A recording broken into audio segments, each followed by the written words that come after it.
A paz do Senhor, meus irmãos. Pastor Ronaldo, mais uma vez, aula do CFO. Estamos aqui para irmos aí à reta final do nosso curso.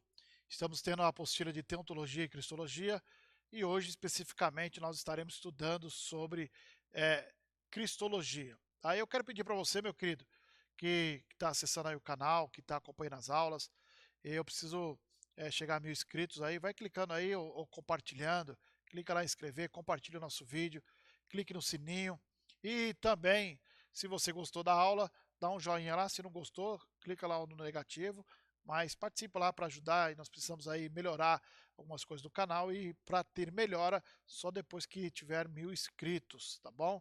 Então conto com a tua ajuda. Vamos à aula então, meus irmãos.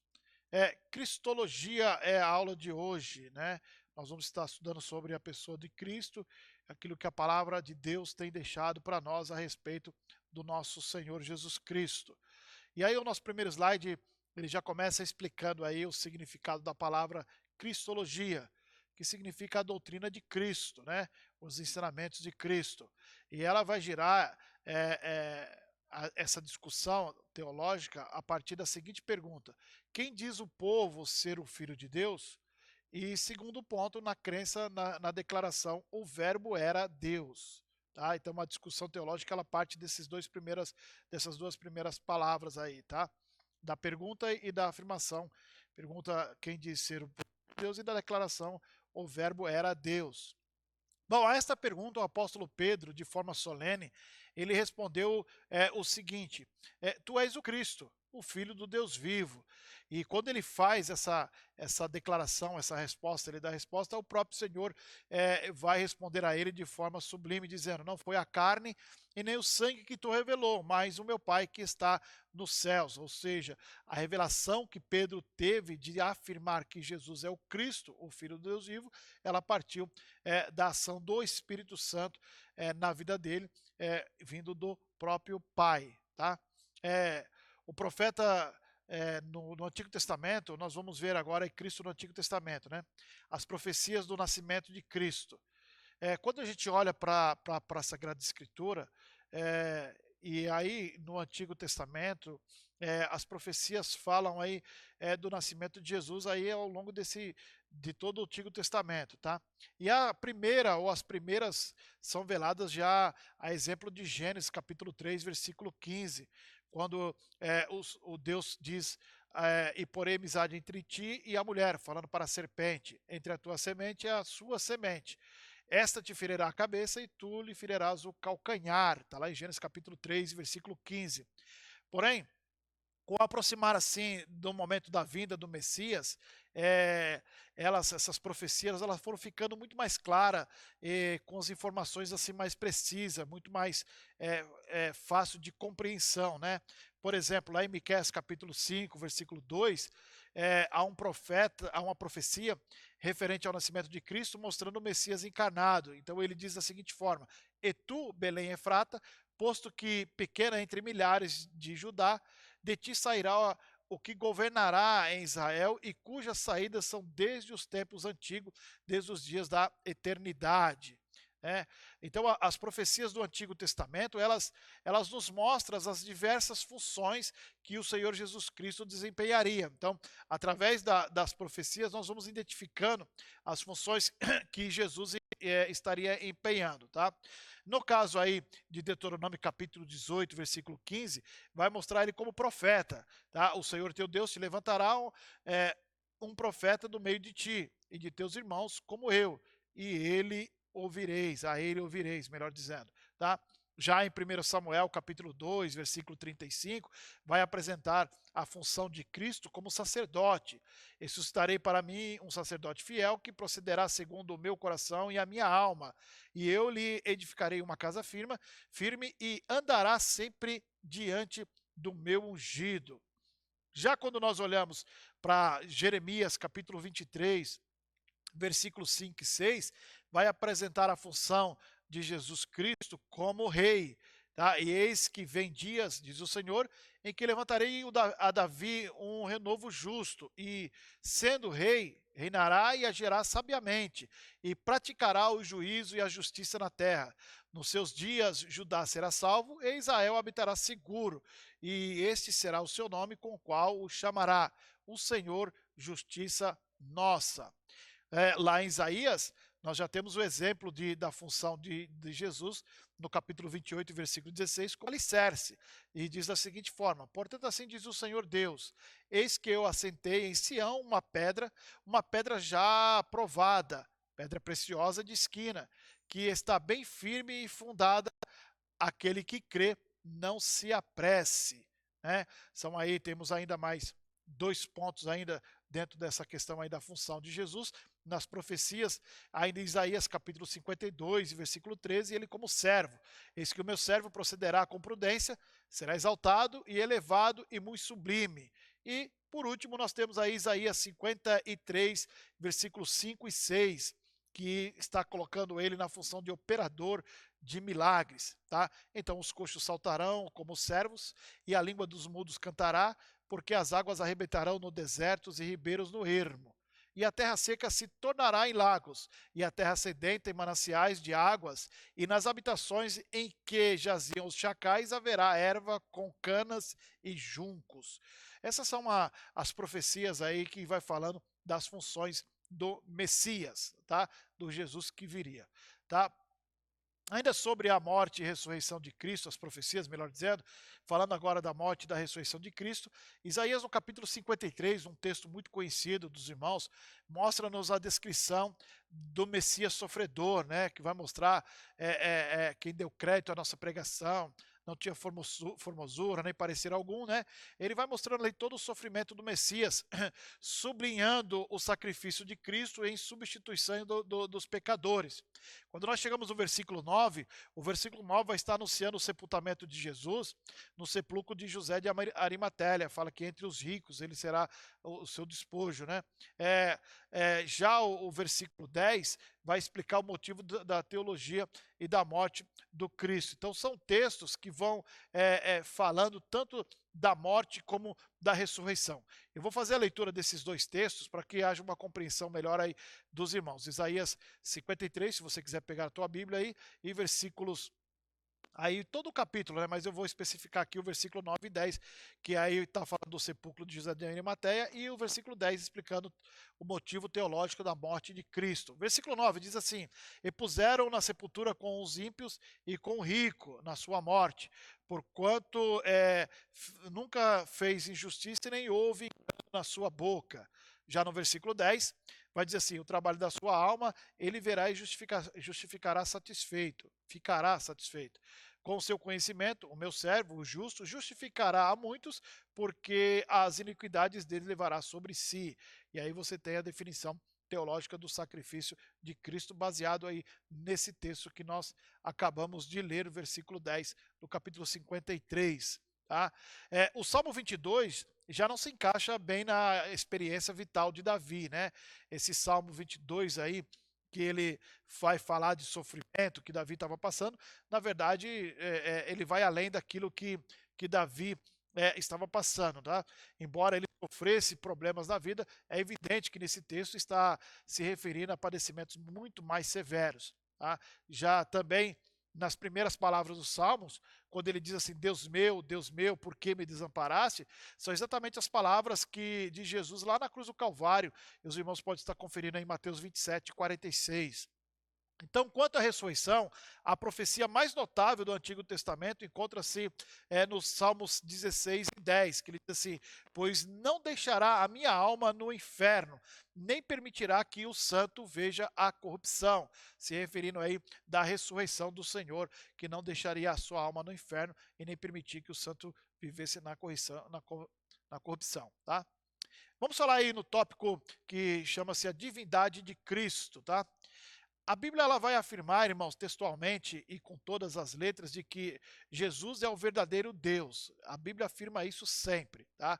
E mesmo Deus Javé, que é o Deus Javé de Israel. Ele é o meu Deus verdadeiro e o mesmo Deus Javé de Israel.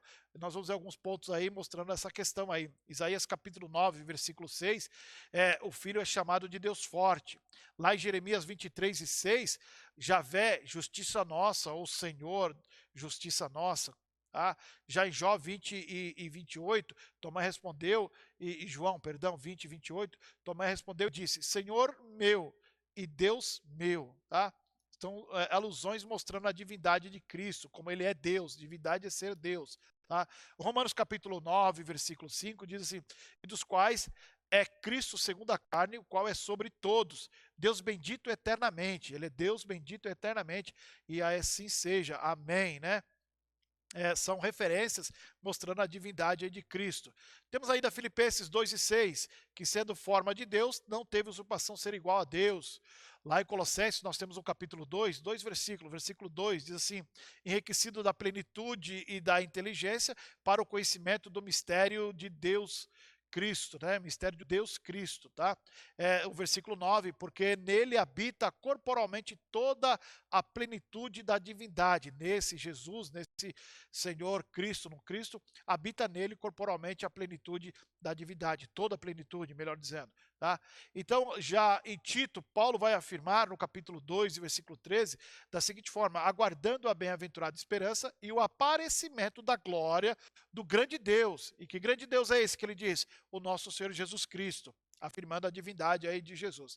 Em Hebreus capítulo 1 e versículo 8, mas o filho diz, mas do filho diz, não é o filho, do filho diz, testificando do filho, ó Deus, chamando o filho de Deus, o teu trono subsiste pelos séculos dos séculos, cetro de equidade e cetro do teu reino. Ou seja, o trono dele subsiste dos séculos, pelo século do século, esse Cristo, esse Senhor, esse Messias que veio habitar entre nós. Temos ainda Simão Pedro, no capítulo 1, e versículo 1 da sua segunda carta de Pedro, diz assim, Simão Pedro, servo e apóstolo do Senhor Jesus Cristo, aos que conosco alcançam a fé igualmente, preciosa pela justiça do nosso Deus e Salvador Jesus Cristo, nosso Deus e Salvador Jesus Cristo. E em 1 João, o apóstolo João, no capítulo 5, e versículo 20, ele afirma da seguinte forma, e sabemos que já o Filho de Deus é vindo, o Filho de Deus é vindo, e nos deu entendimento para conhecermos o que é verdadeiro, e no que é verdadeiro estamos, isto é, em seu Filho Jesus Cristo, este é o verdadeiro Deus e a vida eterna, tá? E por último temos aí Apocalipse, acho que eu ainda tenho mais algumas referências, né? Apocalipse, capítulo de número 1, versículo 7 e 8, dizendo, eis que vem com as nuvens e todo olho verá, até mesmo que os transpassaram, e todas as tribos e terras se lamentarão, sim, amém. Eu sou o alfa e o ômega, o princípio e o fim, diz o Senhor, o que é e que era e o que há de vir, o Todo-Poderoso. E essa expressão, o que é e o que era, você vai ver lá no capítulo 1, antes dele enviar a João, ou revelar a João as cartas escritas às 7 igrejas da Ásia. Tá bom, irmãos? Então aí falamos da divindade de Cristo e mostrando aí agora ao lado, Jesus o lado de Deus, ao lado de Deus Pai, mostrando ele ao lado do Pai, tá? As Escrituras mostram diversas vezes o Senhor Jesus ao lado do Pai, revelando assim a sua divindade. Lá em Romanos capítulo 1 e versículo 7, diz, graças e paz de Deus, nosso Pai, e do Senhor Jesus Cristo. Tá? Lá em 1 Coríntios capítulo 8 e versículo 6, todavia para nós há um só Deus, o Pai, de quem é tudo e para quem nós vivemos, em um só Senhor, Jesus Cristo, pelo qual são todas as coisas e nós por ele. Tá? E em 1 Timóteo 6 e 3, mostrando ele do lado do Pai, diz assim, mando-te diante de Deus e de todas as coisas, vivifica, e de Jesus Cristo, então mando diante de Deus e de Jesus Cristo, que diante de Pôncio Pilatos deu testemunho de boa confissão. E ainda, 2 Timóteo capítulo 4, versículo 1. conjuro-te, pois, diante de Deus e do Senhor Jesus Cristo, que há de julgar os vivos e os mortos na sua vinda e no seu reino, tá? São aí as referências falando aí de Jesus ao lado do Pai, tá? Vamos ver aí os nomes e títulos divinos, e aí nós vamos perceber que o Senhor Jesus Cristo, ele possui os mesmos nomes e títulos divinos, tá? Como Javé dos exércitos e Criador, tá? Jesus é o mesmo Deus, Javé dos exércitos, né? Ou Yavé dos exércitos, como queira. Quem é esse Rei da Glória? O Senhor dos Exércitos, ele é o Rei da Glória. Esse texto está lá em Salmo de número 24, versículo 10. Esse salmo ele transcende um marco nacional, um marco tremendo. Ele foi proferido fazendo a alusão daquilo que viria a acontecer e aconteceu, pois é um salmo profético e ele fala do retorno de Cristo à sua glória, ou seja, na sua ascensão, tá? É um cântico dos anjos e da festa de recepção do Filho de Deus, pois ele voltou vitorioso aos céus. Eu fico pensando e tentando imaginar essa cena, né? Os anjos preparados para declarar quem é o Rei da Glória, o Senhor dos Exércitos, ele é o Rei da Glória, né? Vai falar de portas eternas, né? No Novo Testamento chama-se o Senhor da Glória, está lá em 1 Coríntios 2 e 8, né? Portas e entradas eternas, nesse Salmo 24 que nós estamos falando, no versículo 7, se refere às portas do céu que se abrirão para receber o Rei dos Reis. E isso se cumpriu lá em Atos capítulo 1, versículo 9 até o 11, quando eles estão lá olhando e Jesus é assunto aos céus e desce dois varões, dois anjos de branco e diz: varões Galileu, porque estáis olhando para o céu, este mesmo Jesus que subiu, um dia também vai descer. Glórias a Deus por isso, porque é a nossa esperança. Quando chegamos aí, então, olhando para o capítulo 6 e 3 de Isaías, né, versículo 3, diz que a terra está cheia da glória de Javé dos exércitos. Então, no Novo Testamento, diz que esse Javé é Jesus, tá bom? Vamos ver isso aí, então. Quando nós olhamos para Isaías 6 e 3, eu vou abrir aqui para os irmãos, esse Isaías 6 e 3, ele vai falar lá da visão que Isaías tem, né, no ano que morreu o rei Uzias, eu vi o Senhor assentado no alto e sublime trono, tá? Quando chegamos no versículo 3, ele diz assim: e clamavam uns para os outros, dizendo: Santo, Santo, Santo é o Senhor dos exércitos, e toda a terra está cheia da sua glória. Esse é o versículo 3. Marque aí, vamos para o versículo 10. O versículo 10, ele vai dizer assim: engorda o coração deste povo, e endurece-lhe os ouvidos, e fecha-lhe-se os olhos, não venham ver ele a ver com os seus olhos, e a ouvir com os seus ouvidos, e a entender com o seu coração, e converter-se a ser sarado, e a ser sarado. Agora, observe que, quando nós olhamos para esse texto lá de Isaías capítulo 3, versículo 6 e também o versículo 10, e aí, voltando aí nós agora, ou indo para João capítulo 12 e versículo 40 e 41, nós vamos ver a seguinte fala assim do Senhor. Diz assim lá no versículo 40, e cegou-lhe os olhos e endureceu o coração, a fim de que não veja com os olhos e compreenda com o coração e se converta e eu os cure. Ele está fazendo alusão ao texto de Isaías, lá no capítulo 6, e aí o versículo 10, que acabamos de ler. E o versículo 41, ele diz assim: Isaías disse isso quando viu a glória e falou dele. Aqui ele já está fazendo uma alusão do versículo 3, quando nós lemos lá em Isaías. Ou seja, o versículo 40 é uma citação de Isaías 6 e 10, e o versículo 41 de Isaías 6 e 3. Assim, a Bíblia ensina que Jesus é o Deus Javé dos exércitos, tá? Jesus é o mesmo Javé. Jesus é chamado de Javé, justiça nossa, lá em Jeremias capítulo 23 e versículos 5 e 6, meus irmãos. Bem, vamos aí então para o nosso próximo slide, falando ainda dos nomes e títulos, né? Os profetas, Isaías e Malaquias, eles profetizaram que João Batista seria aquele que viria antes da face de Javé. Está lá em Isaías 40 e versículo 3, e também em Malaquias 3:1. Eu vou fazer a leitura somente de Malaquias 3:1, não vou ler as duas referências por conta do tempo, tá? E aí depois a gente faz aí o comentário seguinte aí, tá? Malaquias capítulo 3 e versículo 1, diz assim: Eis que eu envio o meu anjo para que preparar o caminho diante de mim, e de repente virá ao seu tempo o Senhor, a quem vós buscais, o anjo do concerto, a quem vós desejais, eis que vem, diz o Senhor dos exércitos, tá? Essa é uma profecia de Malaquias falando de João Batista que viria antes de Jesus. Palavras citadas, essas palavras citadas por Zacarias por ocasião de João, tá lá em Lucas 1:76, que diz assim: E tu, ó menino, serás chamado profeta do Altíssimo, porque hás de ir ante a face do Senhor preparar o seu caminho. São as palavras que Zacarias pronunciou no nascimento de João Batista, tá? Que ele ia preparar o caminho, os caminhos para o Senhor.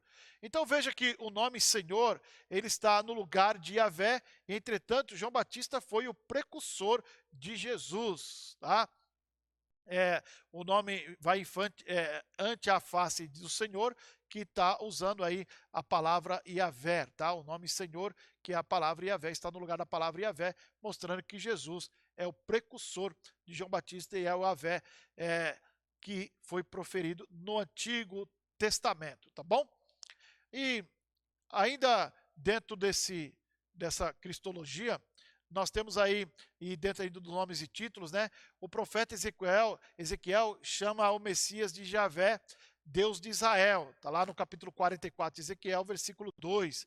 E disse-me o Senhor: esta porta estará fechada e não se abrirá, ninguém entrará por ela, porque o Senhor teu Deus, porque o Senhor Deus de Israel, que seria Yahvé, Deus de Israel, entrou por ela, e por isso estará fechada.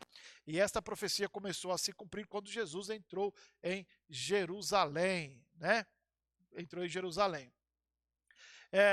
Montado lá no jumentinho, ele caminhou então no sentido ao Monte das Oliveiras, ao centro da cidade, e passou pela porta, está em Neemias 3:29. Tá? Atualmente a Porta Dourada é a única que dá acesso direto ao pátio do templo. Esta porta fica ao lado oriental, que é a porta que nós acabamos de falar. Ela fica lá na porta oriental de Jerusalém.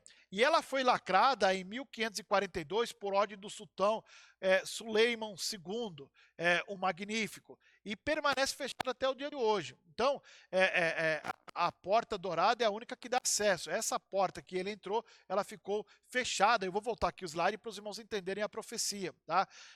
Diz aí, ó, na parte mais escura aí, mais a rosada, né? E disse-me o Senhor: esta porta será fechada e não se abrirá e ninguém entrará por ela, porque o Senhor teu Deus, o Deus de Israel, Yahvé de Israel, entrou por ela, por isso será fechada. E a profecia ela vem se cumprir lá e ela está fechada e só a porta dourada que ficou aberta, tá? Então quem é este Yahvé de Deus de Israel que entrou por esta porta? É Jesus, o profeta de Nazaré, né? Vamos falar um pouquinho da divindade e da igualdade com o Pai, então. Jesus ao lado do Pai, falando da sua divindade agora e da igualdade do Pai. A Bíblia revela também a divindade de Jesus e a sua igualdade com o Pai nos seus atributos incomunicáveis. Lembra, na aula passada, falamos dos atributos de Deus, falamos de atributos comunicáveis e atributos incomunicáveis. Nos atributos incomunicáveis, só Deus tem esses atributos. Nos atributos comunicáveis, ele deu ao homem, claro, guardada a devida proporção, também ter esses atributos. Agora, observe que Jesus ele tem os atributos incomunicáveis do Pai, tá? Ele tem esses atributos incomunicáveis. Quais são aí, no caso? Né? A sua divindade e igualdade com o Pai. Tem aí a eternidade. Jesus é eterno, tá?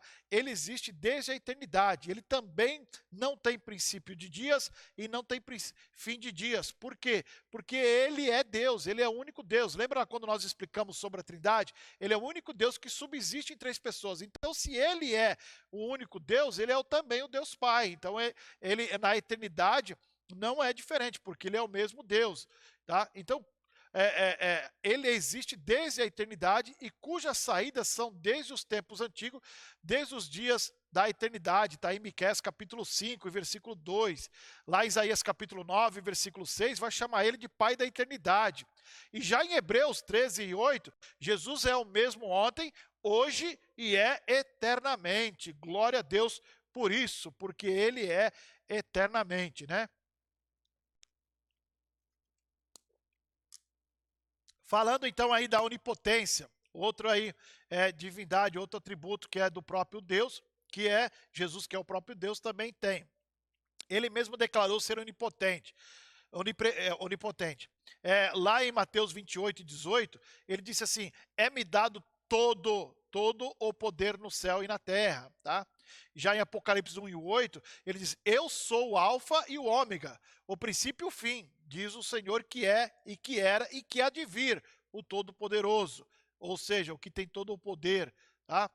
E a Bíblia mostra que Jesus está acima de todo principado e poder e potestade e domínio e de todo nome que se nomeia, não só neste século, mas também no século vindouro. Os irmãos podem estar conferindo em Efésios capítulo 1 e versículo 21. Tá? Também lá em Mateus 18 e 20, Jesus mesmo afirmou ser onipresente. Ele diz, porque onde estiverem 2 ou 3 reunidos em meu nome, aí eu estou, perdão, irmãos, aí eu estou no meio deles, tá? E mais, eis que estou convosco todos os dias, até a consumação dos séculos, amém. Está lá no capítulo 28 e versículo 20 de Mateus. Então, ele é onipresente, tá? A onipresença dele está em todo lugar. Ele é onisciente também, né? Pois ele sabe todas as coisas. Agora, conhecemos que sabes tudo e não precisa de alguém que te interrogue. Por isso, cremos que tu saíste de Deus. Está em João capítulo 16, versículo 30. Senhor, tu sabes tudo. João 21 e 17. Em Cristo estão escondidos todos os tesouros da sabedoria e da ciência. Colossenses 2, versículos 2 e versículo 3. Tá?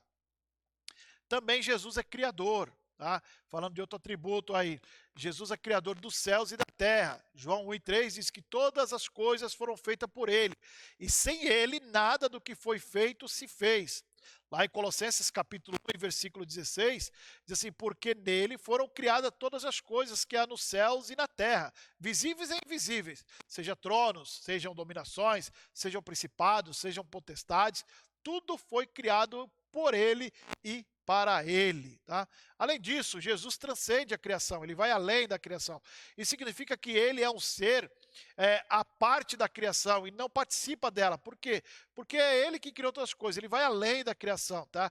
Ele é antes de todas as coisas e todas as coisas subsistem por ele. Está lá em Colossenses capítulo 1 e versículo 17. Tá? Voltando a falar então da humanidade de Cristo, aí, né?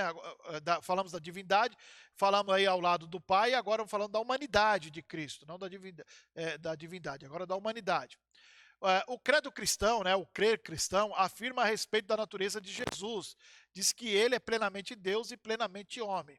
Então, dessa forma, a divindade de Cristo garante a eficácia da sua obra realizada lá na cruz. E a sua humanidade, ela garante que sua morte é aplicável a todos os seres humanos, tá? A morte dele é aplicada a todos os seres humanos.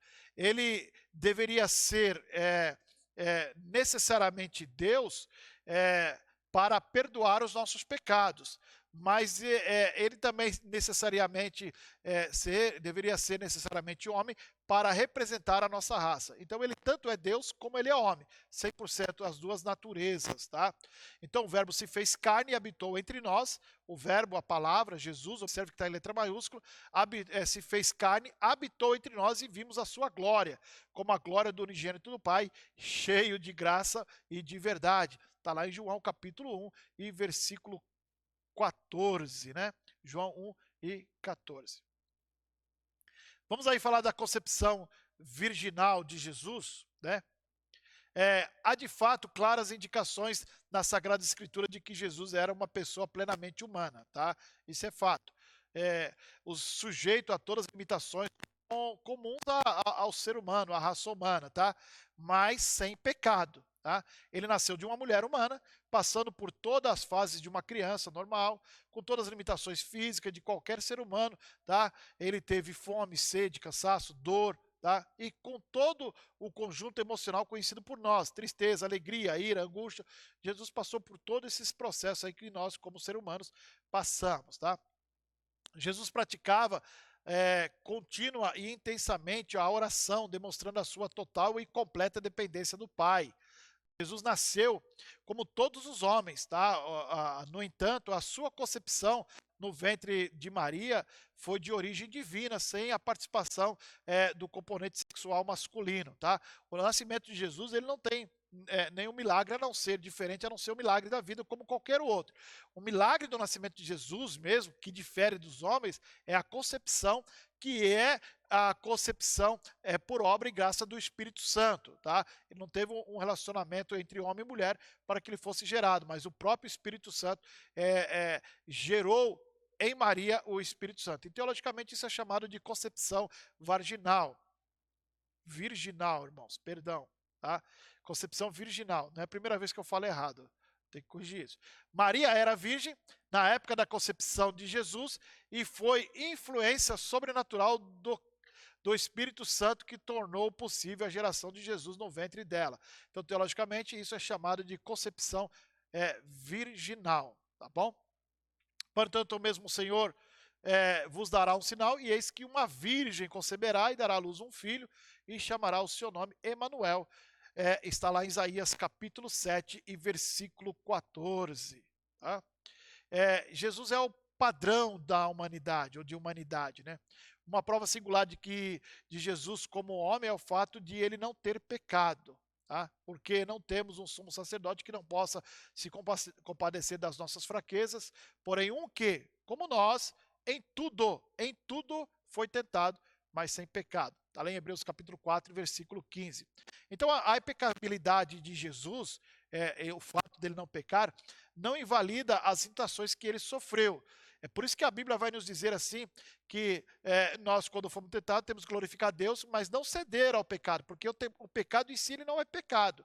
A tentação não é pecado. Agora, ceder à tentação é que gera o pecado. Então, a impecabilidade de Jesus não invalida as tentações que ele sofreu. Foram tentações genuínas. E, embora pudesse pecar, era certo que não pecaria, e de fato não pecou. Não pecou, tá? A nossa humanidade é totalmente manchada e distorcida pelo pecado. Somos versões inferiores da versão adâmica original. Quando o Adão peca, e aí o pecado entra no mundo, e a todos os homens, nós somos versões inferiores à versão adâmica original, por causa do pecado. Agora, em Jesus, nós somos vivificados. Tá?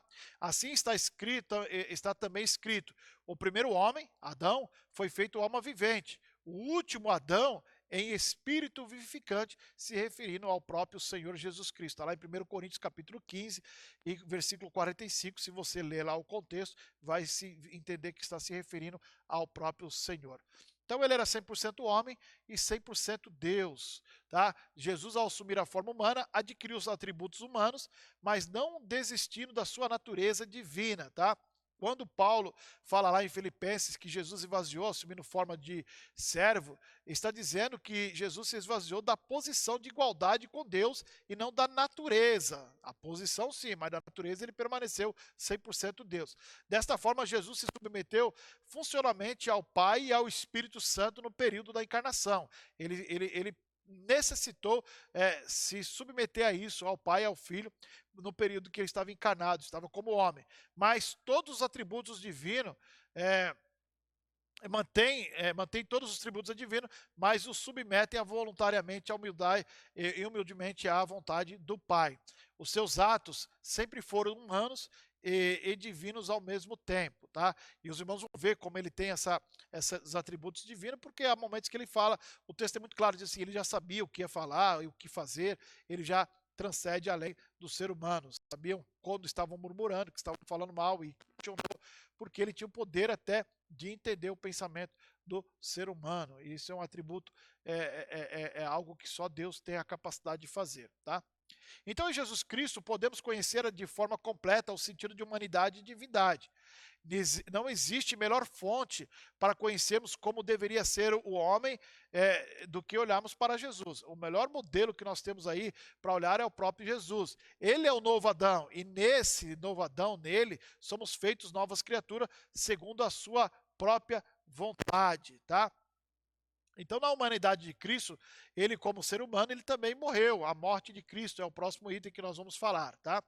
A principal missão de Jesus na Terra era de morrer pelos pecados do mundo, tarefa que nenhum ser poderia cumprir com perfeição necessária. Eu sou o bom pastor. O bom pastor dá a sua vida pelas ovelhas. Está lá em João capítulo 10, versículo 11. Ele estava disposto e tanto é que assim o fez, de dar a sua vida pelas ovelhas. Esse foi o motivo da encarnação de Jesus. Tá? É através do sacrifício vicário, seria restaurada a perfeita comunhão com Deus o Pai. A encarnação de Jesus era o principal motivo dele ter vindo morrer na cruz do Calvário, porque através da morte dele, ele restauraria a perfeita comunhão com o Pai, o ser humano, tá? E lá, clássico, bem conhecido nosso, João 3,16, vai dizer, porque Deus amou o mundo de tal maneira que deu o seu Filho unigênito para que todo aquele que nele crê não pereça, mas tenha a vida eterna, tá? Então a cruz trouxe redenção, tá? Resgate significa o valor pago para obter a libertação ou a soltura de um cativeiro, tá? O seu poder, o seu uso pode ser observado lá em Êxodo, capítulo 20, versículo 30, e também Provérbios 13 e 8. Vamos fazer a leitura lá de Êxodo, capítulo 21 e versículo 30.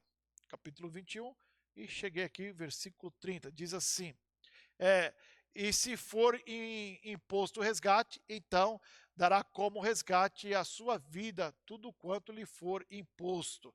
E lá em Provérbios capítulo 13, e versículo 8, vai dizer da seguinte forma, o resgate da vida de cada um são as riquezas, mas o pobre não ouve as ameaças, tá? Então, resgate significa o valor pago para obter o resgate ou a libertação ou a soltura de um cativeiro. E o seu uso pode ser observado aí nesses textos que nós falamos aí, e é uma realidade. Quando se paga o resgate, pagou o resgate, você tira do cativeiro, você solta do cativeiro, você liberta do cativeiro. Jesus usou esta palavra para mostrar como o homem foi trazido de volta a Deus. Então, ao corrigir os dois discípulos que pediram uma posição em destaque, Jesus disse a todos os discípulos que estavam ali da seguinte forma, está em Mateus 20, 27, 28 e também em Marcos 10 e 45. Qualquer entre vós que quiser ser o primeiro, seja vosso servo, bem como o Filho do Homem não veio para ser servido, mas para servir e para dar a sua vida em resgate de muitos. Jesus veio dar a sua vida em resgate de muitos. Vamos aí para o próximo slide, ainda falando do mesmo tema, trouxe a redenção através da cruz. Jesus esclarece o significado de resgate durante a última ceia.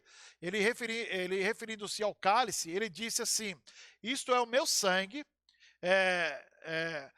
o sangue do Novo Testamento, da Nova Aliança, que é derramado por muitos, para remissão, para perdão, para resgate dos pecadores, tá? Você pode ver isso lá em Mateus 26 e 28, pode conferir lá em Marcos 14 e 24, também em Lucas 20 e 22 e 20, tá? Então a entrega da sua vida, Jesus se entregar representa, representada aí pelo derramamento de sangue, iria resgatar, iria remir, restaurar o homem, trazer o homem de volta, tá? Ia resultar a remissão dos pecados de todos os que cumprissem os requisitos do arrependimento e da fé. Então, se nós cumprimos os requisitos do arrependimento e da fé, o sacrifício dele é válido em nossas vidas e nós somos resgatados e somos remidos de todo o nosso pecado. O sangue de Jesus Cristo nos purifica de todo o pecado. Este conceito de resgate foi usado também pelo apóstolo Paulo, quando ele escreveu lá em 1 Coríntios capítulo 6, versículo 20, porque foste comprado por bom preço, Glorificai, pois, a Deus no vosso corpo e no vosso espírito, os quais pertencem a Deus, foste comprados. Também lá ele recomenda a Timóteo, 1 Timóteo 2, em versículos 5 e 6, porque há um só Deus, um só mediador entre Deus e os homens, Jesus Cristo, homem, o qual se deu a si mesmo, ele se deu, o Jesus Cristo, o homem, se deu a si mesmo em preço de redenção por todos, para servir de testemunha ao seu tempo. Então ele se dá a si mesmo e como preço de redenção a todos. Não obstante disso, o apóstolo Pedro também escreveu aos cristãos exilados da seguinte forma: sabendo que não foi com coisas corruptíveis, como prata, ouro, que fosse resgatada da vossa vã maneira de viver, que por tradição recebeste dos vossos pais, mas com o precioso sangue de Cristo, como de um cordeiro imaculado e incontaminado. Está em 1 Pedro capítulo 1, versículo 18 e versículo 19. Tá? A cruz, irmãos, também trouxe expiação. Tá? A expiação é uma reconciliação de partidos em conflito. Reconciliou, tá? Partidos em conflito, reconciliou. A restauração de um relacionamento quebrado. Tá quebrado o relacionamento, ele trouxe de volta. A expiação é a reconciliação de partidos em conflito e também restauração de um relacionamento quebrado. A expiação é realizada fazendo conserto e apagando as ofensas e dando satisfação por erros cometidos. Então, a expiação ela faz isso. Quando ela é realizada, ela faz um conserto, apaga as ofensas, dá satisfação dos erros que foram cometidos. Eu cometi esse erro, mas foi isso, e dá satisfação do erro cometido e apaga as ofensas. Tá? A oferta do corpo de Cristo é a nossa completa e eterna expiação. Ele é suficiente para todos e eficiente aos que creem. Então ele é suficiente para todos, mas a eficiência dele vai chegar para os que crerem. Quem não crê não vai ter a eficiência da expiação na sua vida, experimentar isso. Tá? Então, de acordo com as escrituras, cada pessoa que peca precisa fazer a expiação, mas não tem poder ou recurso para poder fazê-lo. Então, temos ofendido o nosso Criador, cuja natureza é odiar e abominar o pecado. Quando nós nos voltamos para o pecado, nós ofendemos a Deus, e nós não temos como fazer expiação disso. Tá? No Antigo Testamento, a expiação era feita por meio do sangue de animais, mas o conceito já aparece lá em Gênesis 3 e 21.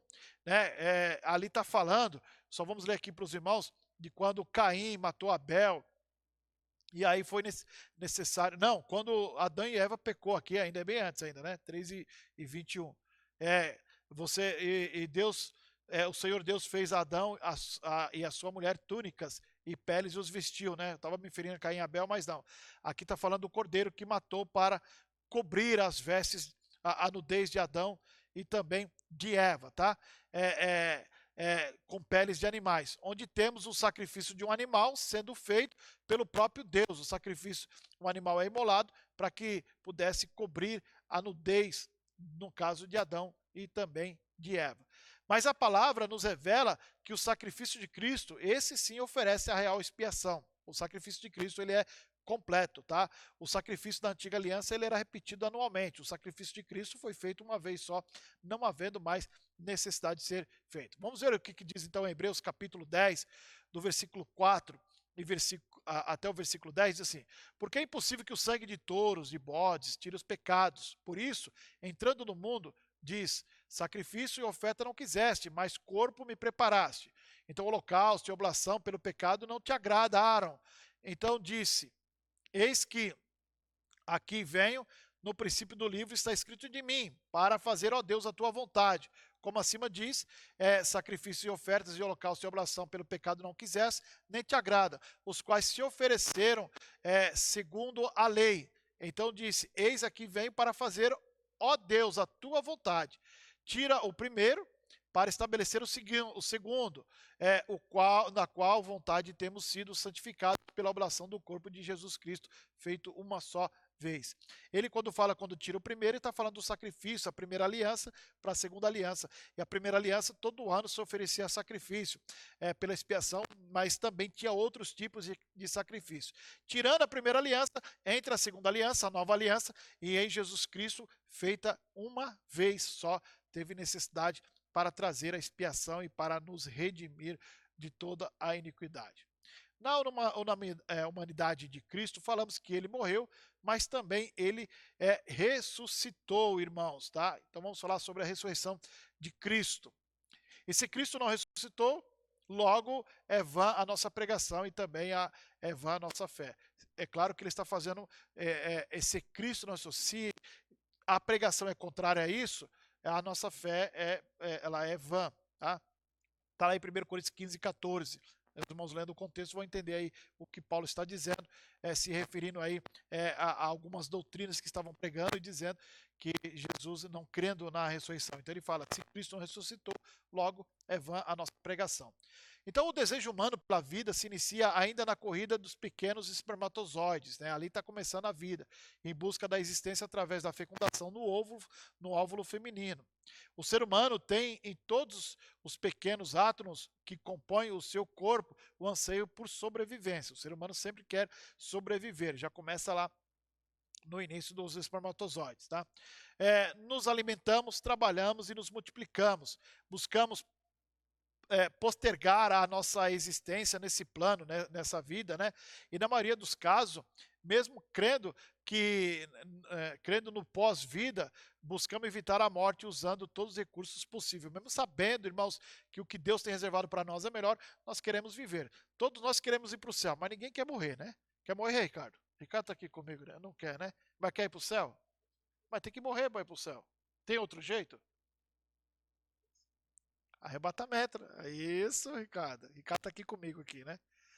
Tá o Salmir ali também, né? Tá certo, Salmir? Opa, né?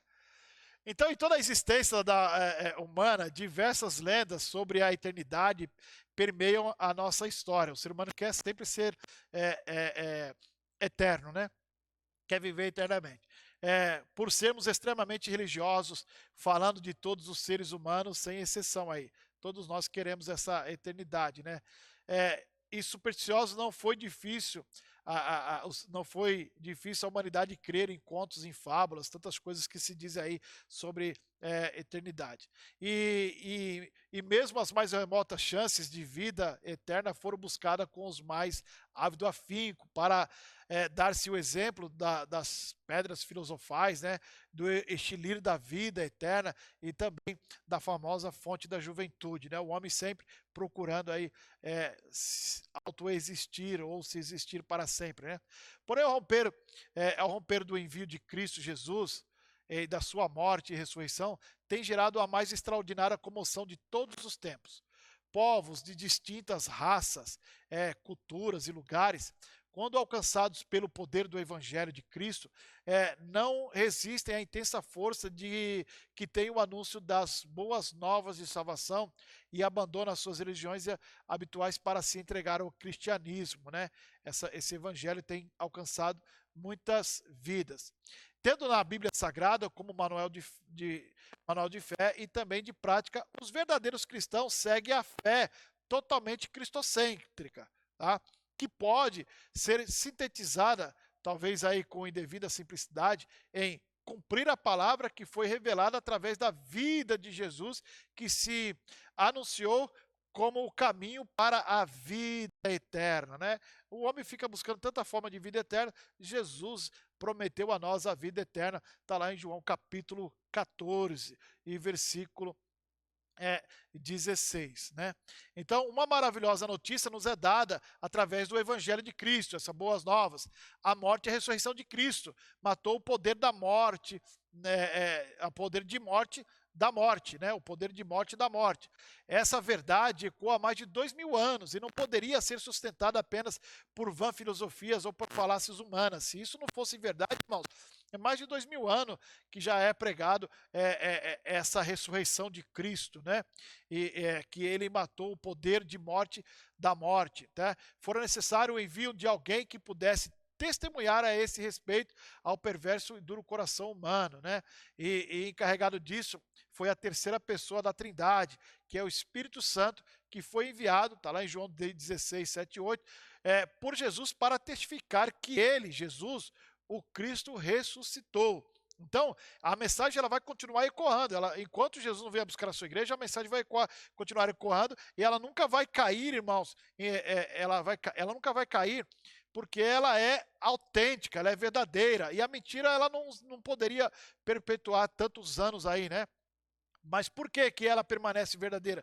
Porque quem testifica disso é o Espírito Santo, que testifica de Jesus, que ele ressuscitou. E como ele ressuscitou, Jesus ressuscitou, nós também ressuscitaremos e viveremos com ele para sempre, né? Eternamente vamos viver com ele, pois é promessa dele para as nossas vidas. Ainda dentro da humanidade de Cristo, vamos falar da contestação do relato da ressurreição, que tentaram aí contestar ao longo dos anos, mas tudo caiu por terra, tá? Vamos citar alguns para os irmãos entenderem. A recusa de muitos em admirar e confessar o fato da ressurreição não é novidade ainda no século XXI. Pois tal atitude logo se manifestou após a ressurreição do Mestre, né? Já logo que ele ressuscitou, questionaram. Já lemos em Mateus capítulo 28, versículo 12 e 15, que os guardas que fugiram do túmulo de Jesus após verem o anjo que removera a pedra da porta do sepulcro, foram contar aos chefes dos sacerdotes o que aconteceu, né? Eles foram lá contar o que aconteceu e, na verdade, eles já tentaram aí mentira, e os irmãos conhecem ali a passagem, e foram pagos para falar outra coisa que não era a ressurreição, porque havia contestação a respeito desta. Então, qual é a veracidade do relato da ressurreição? Tá?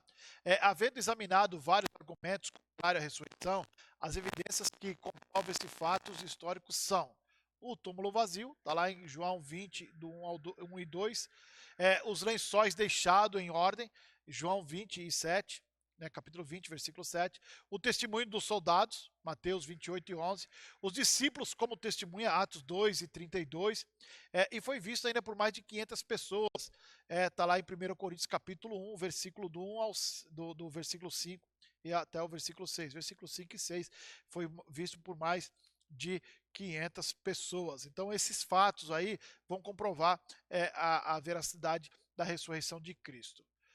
Falando ainda da humanidade, vamos falar do sacerdócio de Cristo, né?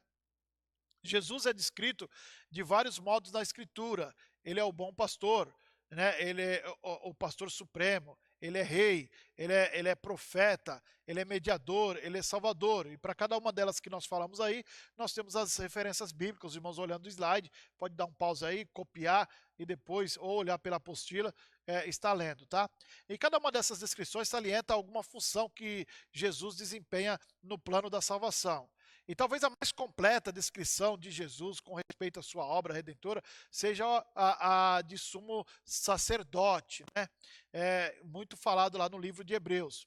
O Velho Testamento nos ajuda a entender a obra de um sumo sacerdote. Quando a gente estuda lá na Antiga Aliança, a gente vai entender qual que é a função e a obra de um sacerdote, e no caso também especificamente aqui do sumo sacerdote.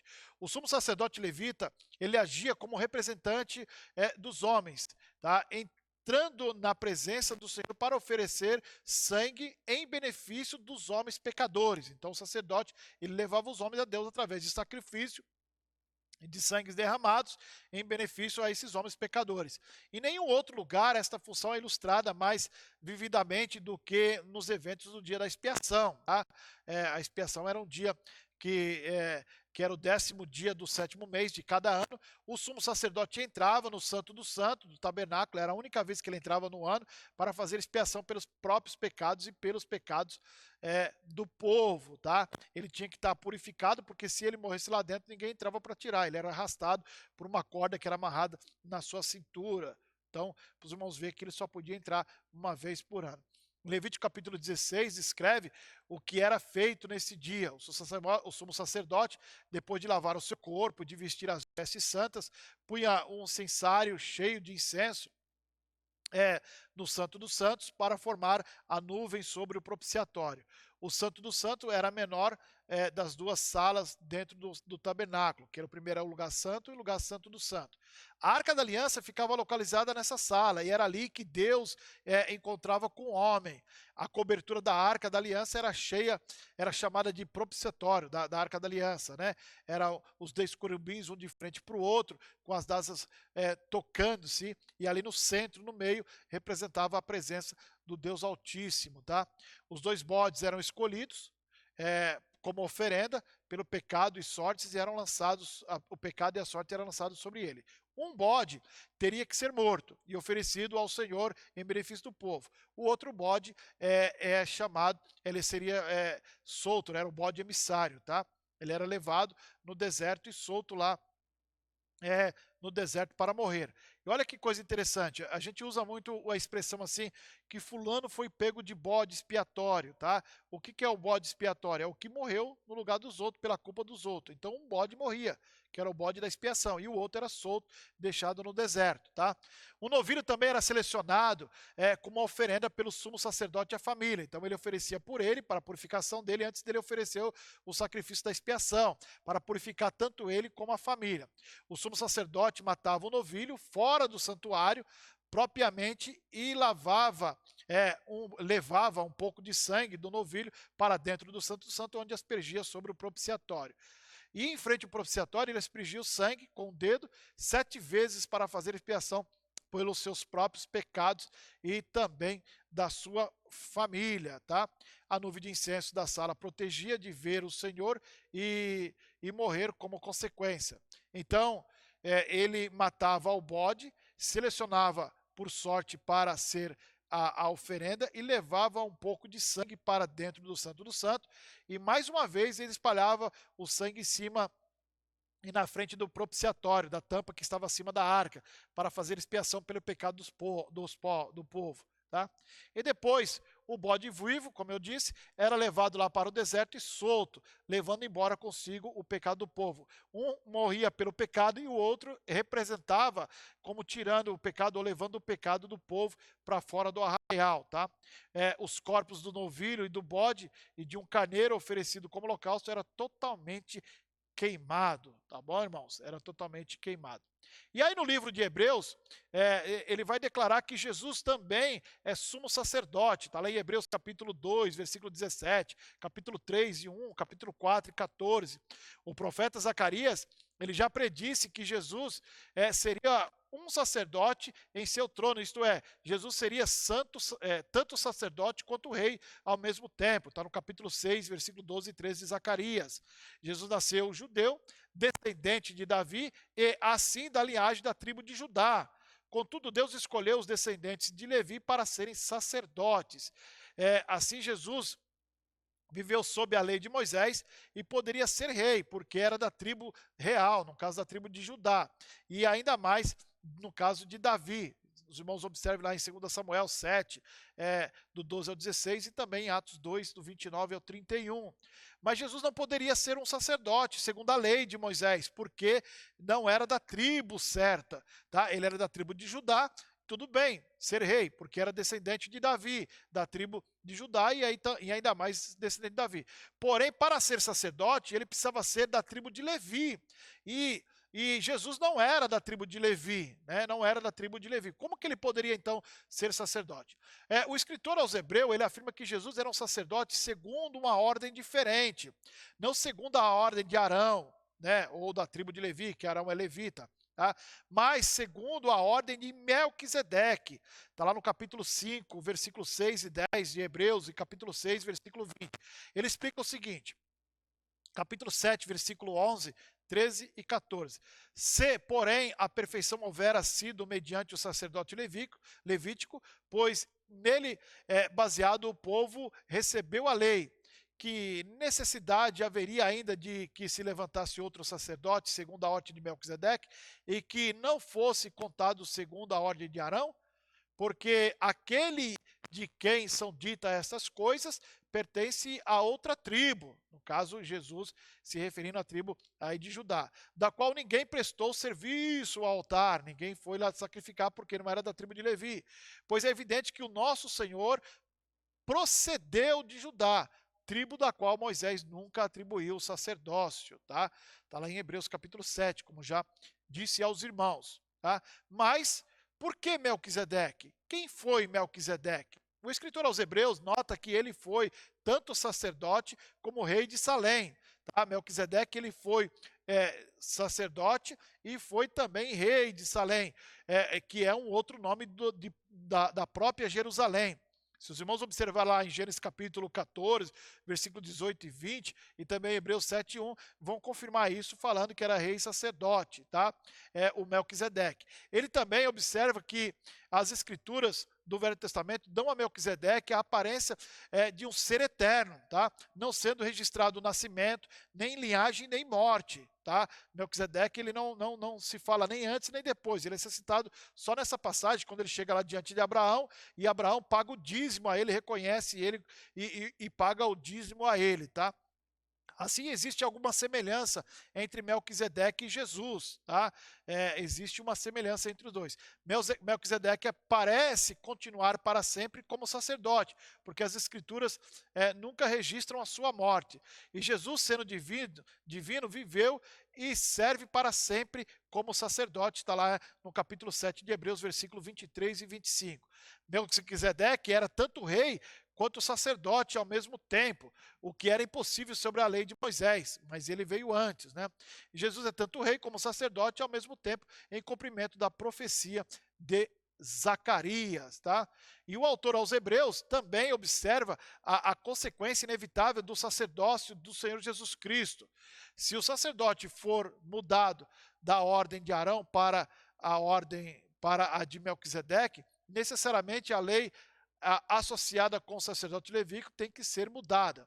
A lei de Moisés, associada com o sacerdócio levítico, foi anulada quando o sacerdócio também foi mudado. Está lá no capítulo 7 e versículo 18 de Hebreus, versículo 19 também.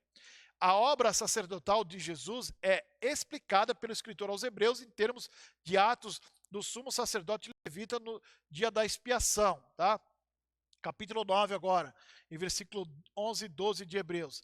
Exatamente como o sumo sacerdote levita entrava no santo do santo, do tabernáculo, isto é, na presença de Deus, com sangue para fazer expiação pelos pecados, e assim Jesus entrou no santo do santo com o sangue, tá? Ele ofereceu o seu sangue na presença de Deus no céu. No dia da expiação, no derramamento de sangue, realmente acontecia fora do santo do santo. Acontecia fora. Os animais eram mortos e os sangues deles recolhido no pátio do tabernáculo. O sumo sacerdote então oferecia o sangue a Deus quando o aspergia frente ao propiciatório. Então, do modo semelhante, o sangue de Jesus foi derramado na cruz, fora do santo celestial. E ele foi sepultado no terceiro dia ressurgiu. Depois de 40 dias, ele ascendeu aos céus, em seu sentido figurado, apresentou-se o sangue diante de Deus. No sentido figurado, ele chegou diante de Deus e apresentou o sangue no santo dos santos, tá? E é fácil observar a importância da ressurreição a este respeito. Ainda que o sangue seja derramado na sua morte, Jesus realmente ofereceu o seu sangue ao Pai quando ele ascendeu aos céus depois da sua ressurreição. Está lá em Atos, capítulo 1, versículo 9 e 10. Então, de conformidade com o propósito do escritor aos Hebreus, Jesus é apresentado como sumo sacerdote superior aos sacerdotes levitas. Os sumos sacerdotes do Velho Testamento, oferecendo sangue pelos pecados do povo, eram eles mesmos realmente pecadores, tá? Era pecador oferecendo um sacrifício de pecador, tá? Antes que o sumo sacerdote pudesse fazer, então, a intercessão pelo povo no dia da expiação, ele tinha que oferecer um novilho pelos seus próprios pecados. Ou seja, um pecador primeiro precisava se purificar para depois oferecer um sacrifício para se purificar, para depois oferecer um sacrifício para a purificação do povo. Jesus, contudo, ainda que tentado, era sem pecado. Capítulo 2 de Hebreus, versículo 18, capítulo 4, versículo 15 e capítulo 7, versículo 26 vão atestar que Jesus não tinha pecado, tá? Ainda mais, Jesus não ficava impedido pela morte em seu serviço como sumo sacerdote, né? O sumo sacerdote, se ele entrasse lá, ele poderia morrer. Jesus não passava por esse crivo aí de morrer lá. O sacerdote do Velho Testamento, sendo homens, morriam, e o serviço de sumo sacerdote era passado para o próximo. E aí é um outro propósito também, quando eles morriam, chegava o seu momento de morte, era passado para um próximo, apontando aí pelo mandamento da lei mosaica, tá? Jesus viveu para sempre e é assim capaz de continuar o seu serviço sacerdotal tanto tempo quanto for necessário, tá? Então, até mesmo o local do seu serviço é superior, sendo um tabernáculo celestial e em vez de um tabernáculo físico, tá? Jesus pode entrar na presença de Deus sem uma nuvem de incenso para protegê-lo, porque ele não tem pecado. Já o sacerdote da antiga aliança precisava do incenso, era aceso para que não pudesse contemplar ou estar na presença do Senhor na fumaça, né? Havia necessidade de e fazer acender o incenso para que houvesse a fumaça e assim ele pudesse entrar no Santo dos Santos. Jesus, por causa do pecado. Jesus, como não tem pecado, não há essa necessidade. Tá bom? Bom, irmãos, nós vamos entrar agora aí algumas referências aí de Jesus em toda a Bíblia. Eu creio que se nós ficarmos lendo todas as referências vai ser maçante, tá? Então os irmãos vão ter a apostila e poderão estar acompanhando aí ou lendo cada uma delas na sua leitura diária. Você pode voltar aqui no vídeo que vai estar no YouTube, dar uma congelada, ler uma, ler outra, porque se você for ler tudo de uma vez só, irmãos, tá?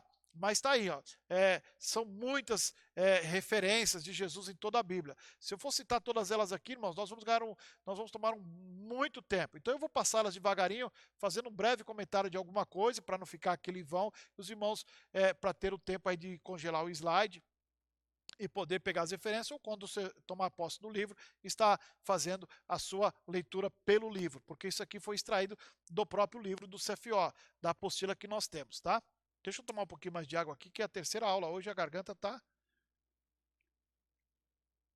Então nós vemos aí referência de Jesus como advogado, como autor da salvação, como autor e consumador da fé, estrela da manhã, filho amado, enfim, irmãos, várias referências.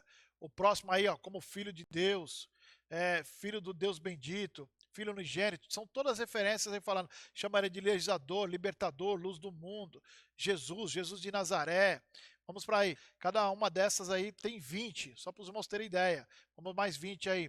Messias, Nazareno, palavra de Deus, primogênito, príncipe da paz, profeta, raiz de Davi, tá? Poderoso, porta, tá? Rei das nações.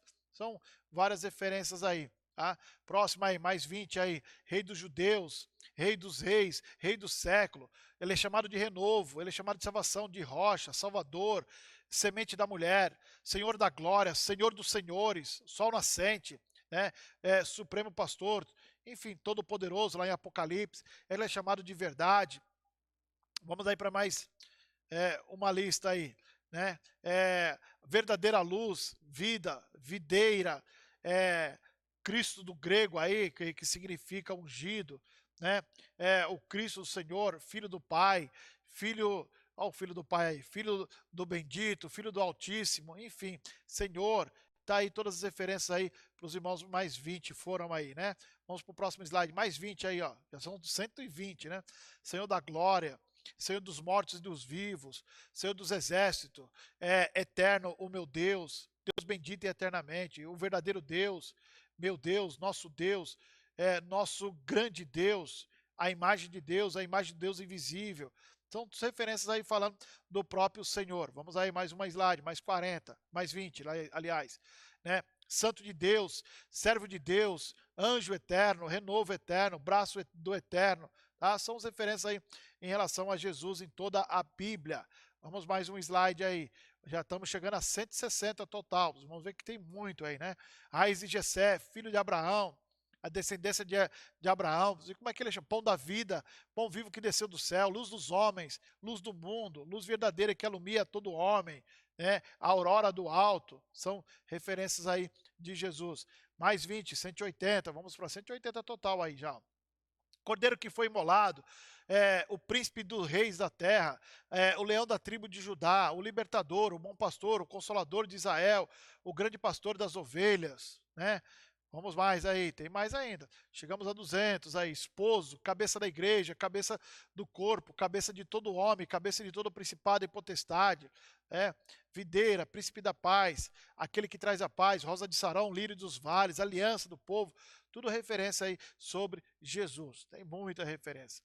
Mais 20 aí. A vida eterna, a ressurreição, justo juiz, referência sobre ele. A primícia dos que dormem, o princípio e o fim, o princípio da criação, o primeiro e o último, o alfa e o ômega, o amém, o vidente, o santo, o justo, né? O primogênito de toda a criação, o primogênito entre irmãos, e o primogênito dentre os mortos, o primogênito dos mortos. Vamos lá, tem mais ainda. Rei que veio em nome do Senhor, Rei dos judeus, Rei de Israel, Rei da filha de Sião, Rei da glória, Rei dos reis, né? O Cordeiro sem defeito, o pastor e bispo das nossas almas, o autor da nossa salvação, uma grande luz, um grande profeta, um firme fundamento. Vamos aí, discorrendo aí, né? E olha que eu já falei um monte, não estou lendo todos, né? Só alguns. Já total aí, nesse slide, vai para 260. O mestre vindo de Deus, o grande sumo sacerdote que penetrou nos céus. Olha que coisa linda, né? O advogado junto ao Pai, a coroa esplêndida, o diadema de honra, alguém maior do que o templo. Olha, alguém maior do que o templo. Um maior do que Salomão, um maior do que Jonas. A nossa justiça, santificação, redenção, nosso Senhor, a nossa Páscoa, né? Nossa vida. Aí, mais uma lista aí. Aquele que havia de vir, aquele que serve, aquele que não conheceu o pecado, aquele que o Pai santificou e enviou ao mundo, aquele que Deus enviou, aquele que vem em nome do Senhor, aquele que vem do alto, né? Aquele que é detestado pela nação, né? Quando estão contrário a ele, aí acabam detestando mesmo, né? Aquele que foi apressado pelo Filho de Israel, enfim, aquele que transpassaram, aquele que Deus ressuscitou, e aquele que morreu e também ressuscitou. Vamos aí mais ainda, aquele que está em nós, aquele que nos chamou por sua glória e virtude, aquele que semeia a boa semente, o filho de José, o carpinteiro, o filho da Maria, Jesus de Nazaré, o Nazareno, né? E aí a última listagem, chegando a total de 319, né? Tem aí Jesus o Galileu, Davi, o bom mestre, tudo em todos, herdeiro de todas as coisas, pedra viva, o sumo sacerdote dos bens futuros, o ministro dos circuncisos, conselheiro, maravilhoso, Emanuel, que traduzido é Deus conosco, Pai da eternidade, e o último aí da nossa lista, Deus poderoso, Isaías 9 e 6. É bastante, hein? 309 referências aí para você aí passar dias meditando aí sobre Jesus nessas referências da Bíblia. Vamos aí ao apêndice, irmãos, da nossa aula, né? Grupos religiosos do Novo Testamento, e aí nós vamos para a parte final aí da nossa apostila de hoje, tá? Falando dos grupos religiosos no Novo Testamento. Quais são esses grupos religiosos aí, tá? Grupos políticos e religiosos do Novo Testamento. Nós precisamos entender que quando o assunto é política no tempo do Novo Testamento, né, entende-se que aqui política como ciência do governo dos povos, de maneira equilibrada, de dirigir uma nação, e deve-se ter à mente também que não havia uma nítida separação entre religião e política. Tá? E seja nos tempos da monarquia israelita, quanto esta era limitada pelos estatutos divinos e pelas prerrogativas dos sacerdotes e pelo papel inibidor que exerciam os profetas, ou durante até mesmo o domínio do Império Romano, propriamente dito, a sociedade judaica estava dividida em correntes, onde posicionamentos religiosos estavam intimamente relacionados às ações políticas. Então, política e religião andavam muito junto, tá? E assim podemos mencionar os seguintes grupos religiosos da época.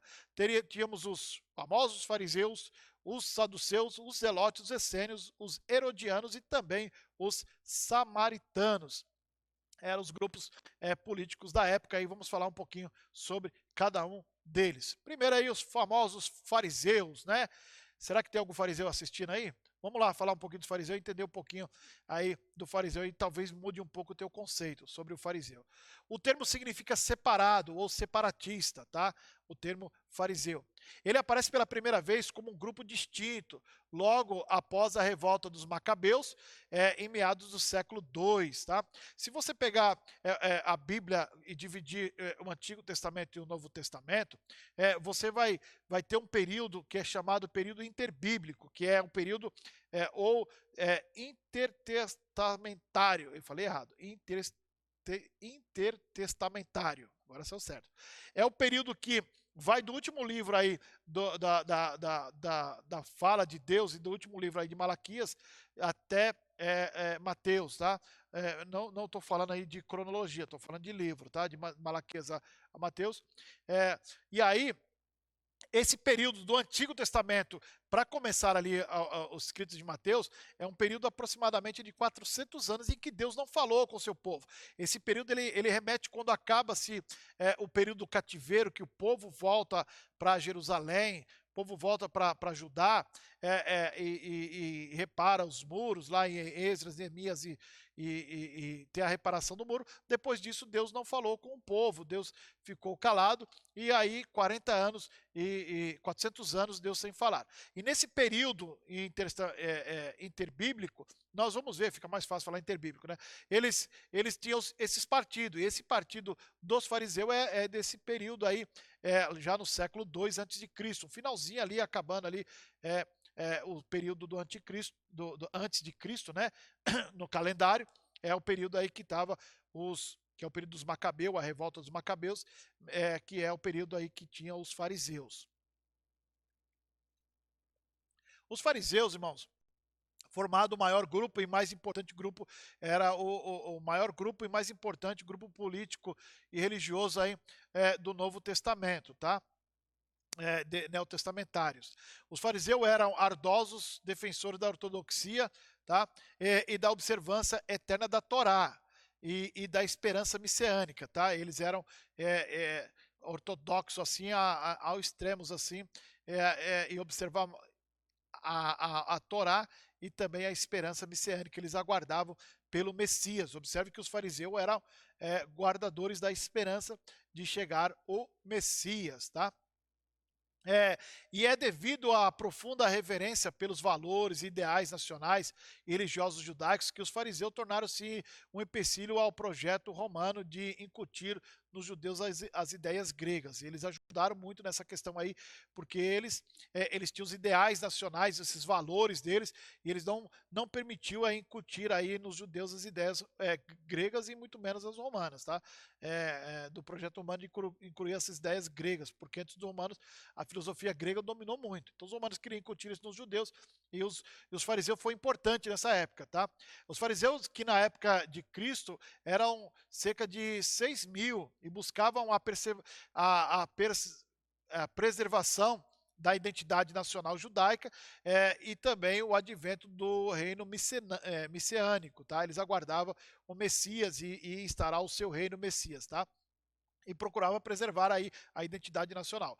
E após a expulsão dos invasores romanos, eles acreditavam que com esse reino messiânico ia expulsar os invasores romanos e eles reinariam e a paz e a fartura e a tão almejada justiça viria. Então eles estavam esperando esse Messias, esse reino messiânico, para expulsar os invasores, para tirar eles das suas terras, dos seus domínios, até mesmo de dominar eles, e que viria e reinaria em paz e haveria fartura e também a tão esperada e almejada justiça. E vê que os fariseus eram um povo que aguardavam o Messias e lutava por isso, defendia isso, irmãos, muito forte, tá? Eles defendiam de uma forma muito grande, tá? Então, a maioria dos escribas da época de Jesus pertencia ao grupo dos fariseus, sendo a partir deles os exageros em relação à lei que foram surgindo, né? Os exageros, dando origem a práticas legalistas que foram condenados por Jesus, né? Por ter escribas, na maior parte aí dos escribas serem fariseu, eles foram colocando os exageros aí, como eles eram incisivos assim e colocavam defendia a questão aí dos costumes aí dos judeus, acabaram colocando alguns pesos aí no povo que não era práticas legalistas que Jesus acabou condenando. Entretanto, é pertinente dizermos que nem todo fariseu do Novo Testamento era legalista, tá? Nem todos, sendo até mesmo citados pelo nome nas Escrituras Sagradas, entre eles o José de Arimateia, que defendeu lá Jesus, o Gamaliel, que foi o que ensinou o apóstolo Paulo, né? Foi o mestre para o apóstolo Paulo, e o próprio apóstolo Paulo tem em Marcos 15:43, falando de José de Arimateia, que também deu sepulcro para Jesus, o Gamaliel, que foi em Atos 5:34, e Paulo 23:6, fazendo aí alusão a eles, tá bom? O que é importante de nós passarmos aí para o próximo, salientar é que, entenda só, se por um lado os judeus eles defendiam, irmãos, e não deixou que os romanos colocassem as ideias gregas, quando Jesus vem, e eles esperando o Messias, que viesse libertar eles, que viesse reinar, que viesse ter fartura, paz e justiça, quando Jesus vem e traz a mensagem dizendo que é o Messias prometido, dizendo assim, é, é, se bater no teu rosto, oferece a outra face. Para o fariseu isso era absurdo, porque ele queria o Messias, o líder, o rei que viesse e batesse de frente ali com os romanos e trazer, e trouxesse a eles a liberdade tão almejada, que eles estavam sendo cativos já dos gregos e agora também dos romanos, tá bom?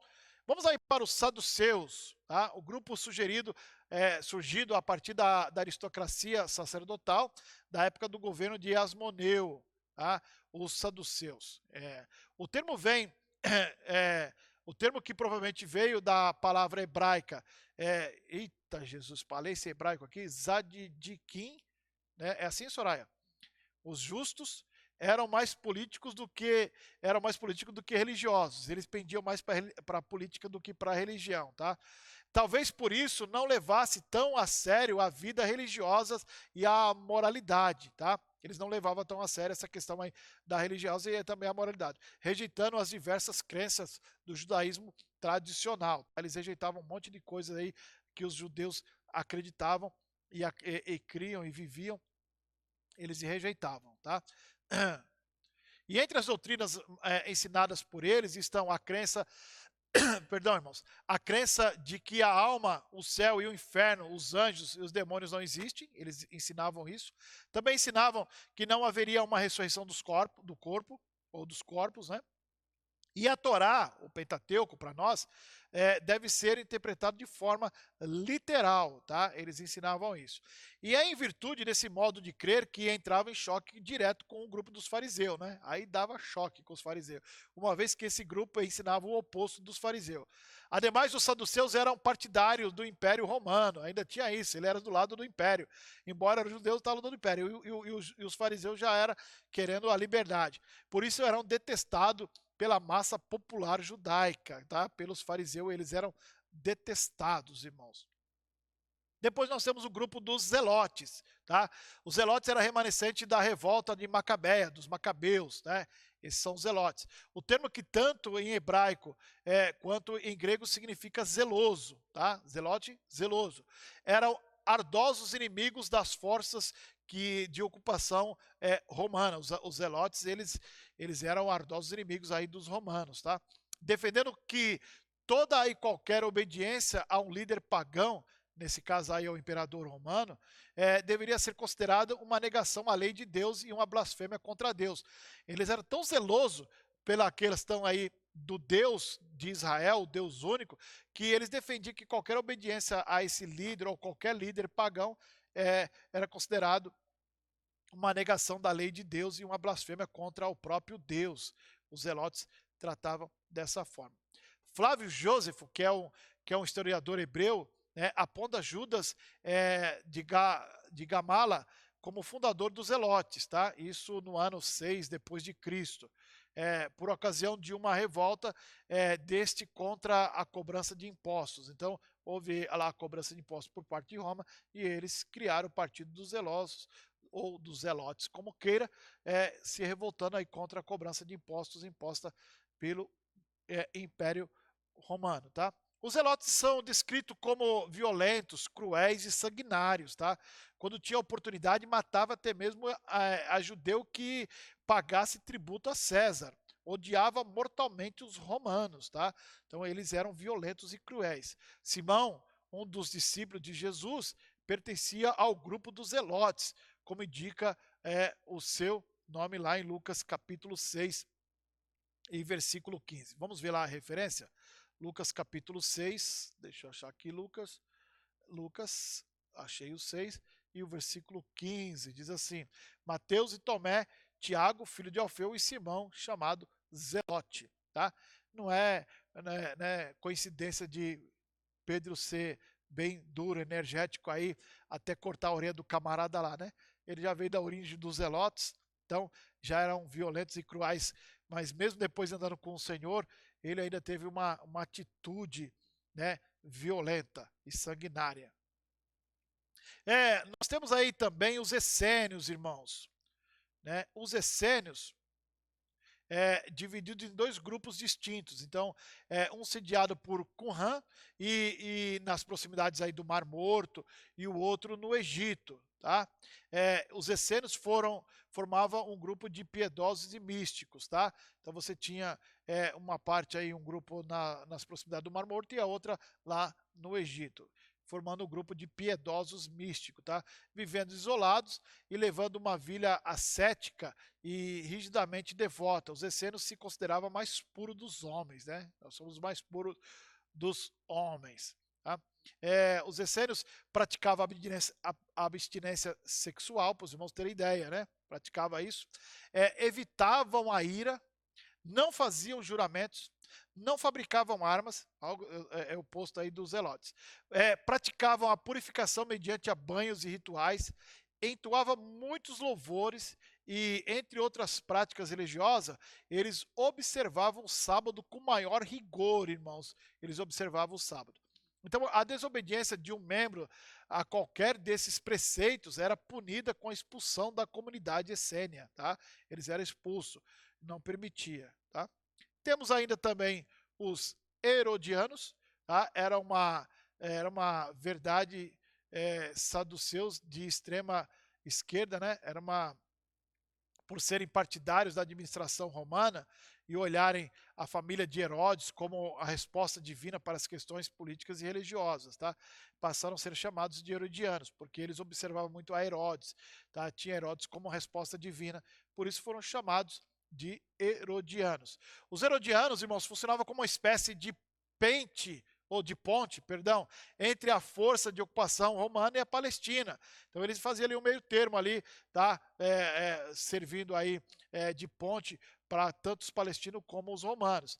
Era uma forma de impedir o governo romano direto, né? Não vinha direto o governo romano, e que era desprezado pelos judeus, né? Não defendiam nenhuma doutrina em especial, mas em decorrência de sua postura pró-herodiana, eram odiados e desprezados pelo povo hebreu. O Novo Testamento menciona como inimigos de Jesus, tanto em Jerusalém como na Galileia, tá? Porque eles estavam ali fazendo meio termo, né? Vamos dizer assim que era o partido do centrão, para facilitar a compreensão, né? Se tivesse melhor lado esquerdo, a gente dava aquela inclinadinha para o lado esquerdo, se tivesse para o lado direito, dava aquela inclinadinha. Isso era os herodianos. Ele olhava como o governador era Herodes, eles aí lá e estavam do lado de Herodes, tá bom? Temos aí os samaritanos ainda, o grupo religioso que florescia nas circunvizinhanças das antigas cidades de Siquém e Samaria. Lá em Siquém e Samaria é que esse grupo estava florescendo. Os samaritanos não pertenciam ao território ao povo judeu, por isso não residiam no território de Israel. Vamos entender isso. Nós já falamos em outras aulas, só para os irmãos entenderem. Quando Samaria foi dominada, foi levado o pior da escória que tinha dos sírios e deixado para viver lá em Samaria. Então o povo da Samaria cresceu no meio desse povo ruim. Então houve a mistura do povo, e por eles terem uma mistura, os judeus não suportavam, não falavam com o samaritano, não tinha diálogo com o samaritano, porque eles eram misturados com os assírios que haviam dominado parte do território, aí, mais precisamente das 10 tribos, ficando Judá e Benjamim, que é da tribo do sul, e depois foi dominada pelos babilônicos. Mas essa mistura trouxe uma separação deles aí em relação ao restante de todo Israel. Então, entretanto, o Antigo e o Novo Testamento registram alguns incidentes que envolveram aí os judeus e os samaritanos, sendo mais conhecido o registro no Evangelho do capítulo 4 de João, tá? É o mais conhecido, né? A gente não vai ler todo o capítulo 4 de João, mas vamos só fazer menção aqui para os irmãos poderem compreender, não ficar aí no vácuo, né? Quando Jesus veio saber que os fariseus tinham ouvido que Jesus fazia e batizava mais discípulo do que João, né? Jesus, o título é Jesus e a Mulher Samaritana. É, ainda Jesus mesmo não batizava mais seus discípulos, deixou a Judéia e foi outra vez para a Galiléia. E era necessário passar por Samaria. Foi, pois, a uma cidade de Samaria, chamada Sicar, junto à herdade de Jacó, que tinha dado a seu filho José. E estava ali a fonte de Jacó, e Jesus, pois cansado do caminho, assentou-se junto à fonte, e era isso quase a hora sexta, e veio uma mulher samaritana tirar água e disse: Dai-me de beber, e porque os seus discípulos tinham ido à cidade comprar comida. E aí os irmãos conhecem a história da mulher que conversou, dialogou com Jesus e deu água de beber, e ele falou assim: me dera água, eu darei uma água que jorra para a vida, tá? Esse diálogo aí, talvez o mais conhecido, tá? A inimizade entre os povos é antiga e remota à época em que os primeiros judeus retornaram do exílio babilônico, 536, sob a direção de Zorobabel, e torna-se definitivamente quando o templo samaritano foi construído no Monte Gerazim, algo em torno do quarto século aí, antes de Cristo, tá? Quando a divisão aí dos reinos do norte e reino do sul. Durante o ministério de Jesus, os samaritanos foram alcançados e a cruz de Cristo destruiu de uma vez por todas os requisitos da inimizade e separação que lançava sobre eles, tá? Lá na cruz de Cristo. E quando lá em Atos 1:8 fala: "Esse é meu testemunho tanto de Jerusalém como toda a Judéia, Samaria, e até os confins da terra, até em Samaria." E no capítulo 8 nós vemos que a dispersão levou eles a vários lugares, e o evangelho também chegou a Samaria, e Samaria também foi alcançada. E o evangelho tem esse poder, o evangelho de Cristo, esse Cristo que é Deus, de alcançar a todos os povos. Amém, irmãos? E assim concluímos a nossa aula de hoje, né? Vamos estar aí preparando a próxima aula, chegando a nova apostila, para os irmãos aí estarem acompanhando a nossa aula. Eu quero já mencionar minha gratidão aos irmãos por ter aí acompanhado a nossa aula de hoje. Que Deus possa estar abençoando. Talvez essa aqui foi a mais longa de todas, porque eram 90 slides e eu precisava passar isso para os irmãos dentro de uma só aula de Cristologia, tá bom? Quero agradecer aí, o Ricardo está aqui comigo até agora, já são quase meia-noite, nós estamos aqui gravando na sexta-feira, e eu sei que Deus vai sexta-feira do dia 8/5, tá? Fiz a aula à tarde de teologia, fiz a aula sobre as 7 igrejas da Ásia durante o período do culto, ao vivo, e agora estamos gravando aqui Cristologia, encerrando agora, e quero agradecer a Deus pelo privilégio de poder estar falando da sua palavra e que possa alcançar as vidas aí. Deus abençoe os irmãos que são alunos, que estão visitando, lembrando aos irmãos que, se possível, vá lá, irmãos, clique lá e se inscreva no nosso canal e nos ajude também clicando no sininho e dando joia. Deus abençoe grandemente a vida de vocês. Quero fazer uma oração e dar a bênção apostólica, tá? Pai, em nome de Jesus Cristo, eu quero abençoar os teus filhos que chegam diante da tua presença, Senhor Deus, para, Pai querido, aprender a tua santa palavra, para aprender do Cristo, o que morreu por nós, mas que ressuscitou ao terceiro dia, o que nos resgatou, o que nos redimiu, ó Pai, através de um sacrifício expiatório na cruz do Calvário. Por quê, Senhor? Porque Ele é Deus, porque Ele é Senhor, porque Ele é Rei dos Reis, Ele é soberano, Ele é o nosso Deus, ó Pai querido, é um único Deus e subsistente em 3 pessoas, o Pai, o Filho e o Espírito Santo. Por isso te louvamos, ó Deus, pelo privilégio de servir a este Deus único e verdadeiro, mas que subsiste em 3 pessoas. Obrigado por tudo, ó Deus. Continue abençoando as nossas vidas e nos ensinando através do Teu Santo Espírito, pois é no nome de Jesus que nós oramos a Ti, ó Pai, e agradecemos. Amém, Jesus. Que o grande amor de Deus, a graça de nosso Senhor e Salvador Jesus Cristo, a doce consolações do amigo Espírito Santo, seja com todos vocês e todos possam dizer aí na sua casa, amém. Deus os abençoe grandemente, meus irmãos, e até a próxima aula.